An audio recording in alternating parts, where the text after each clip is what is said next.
Harga Meat Pie. All right, so first we have to make Swedish meatballs. Thank you, Jeremy, for the recipe. I'm sure it was a piece of cake getting that, huh? So I got this recipe from a friend of mine in Uppsala, Sweden. Actually, she did a good amount of research on my family. So if you're looking for somebody, if you're Swedish and looking for somebody to do some background research on your family, she'll do it for nothing. You can contact her on Facebook. Her name is Katrin Lundstedt Enkel. Like I said, she does it for nothing. She just loves to do it. So she was kind enough to loan me her great grandmother's 100-year-old recipe. So I thought it'd be cool to have an authentic Swedish meatball. All right, so we got pound of beef, pound of pork, which we're gonna mix with about half of a yellow onion, an egg, a sprinkle of breadcrumbs,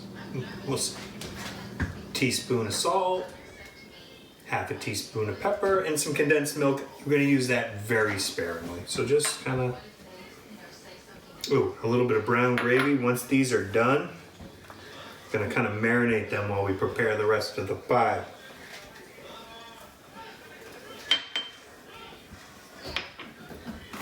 Don't really need this, I don't think, but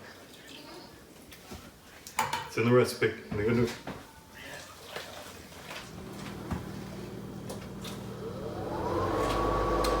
Now, this is the first time I've ever made meatballs that weren't trying to emulate my grandfather.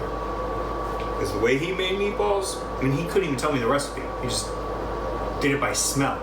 Dude couldn't even eat meatballs because of the egg, and he's severely allergic.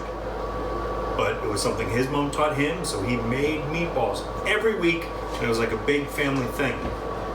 So this is kind of a nice meal that we're making because my grandfather and Jeremy's grandfather were friends.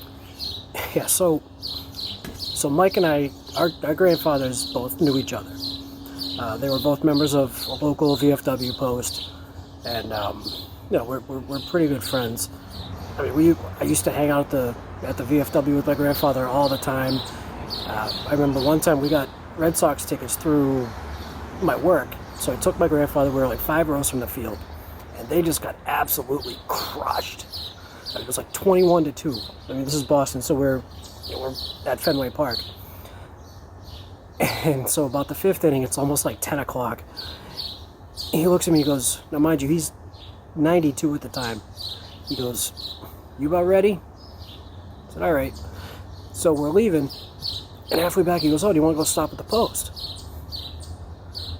I said, yeah, sure, why not? So, and I was friendly with all his friends. It was just always a blast to hang out there.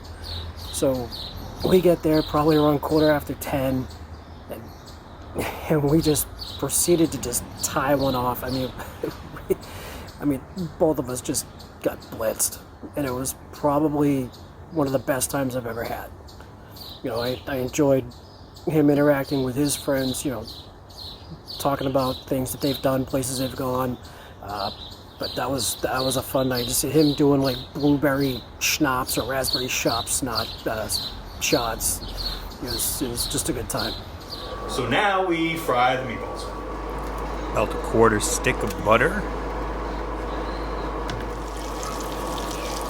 And then basically cook the meatballs till they're done, man. And set them aside. Pour in your gravy. It's about a 20-ounce bowl I'm using.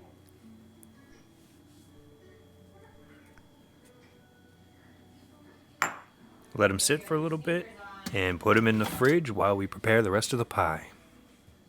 Spray a pan.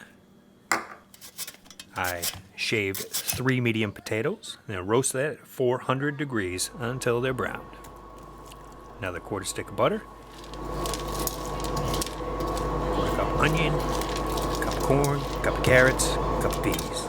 So once you've lightly sauteed your veggies, you can add in parsley, a pinch of nutmeg.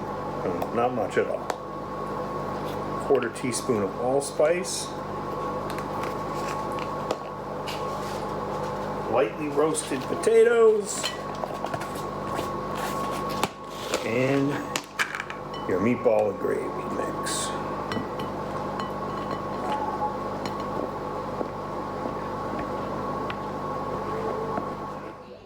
All right, now I use the bowl upside down to cut a good sized piece of pizza dough.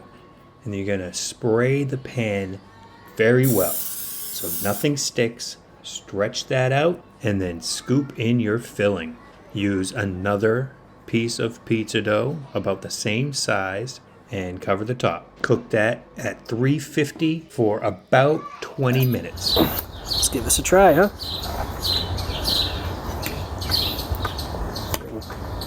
Get in there. Well,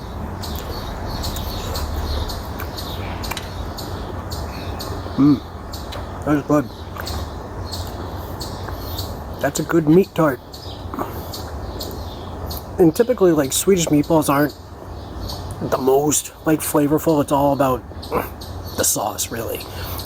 I mean, my family has one, but it's like Depression era, like, recipe, so there's literally no flavor in it.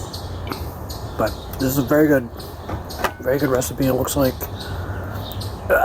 added some carrots, some corn in there, almost kind of like a pot pie-ish kind of thing.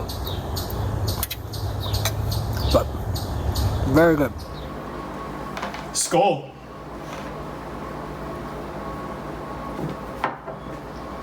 Smells delicious.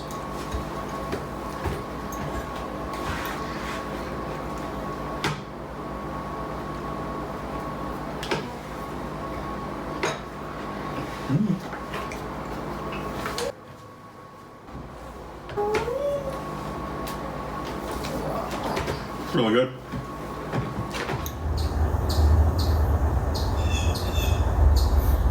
You just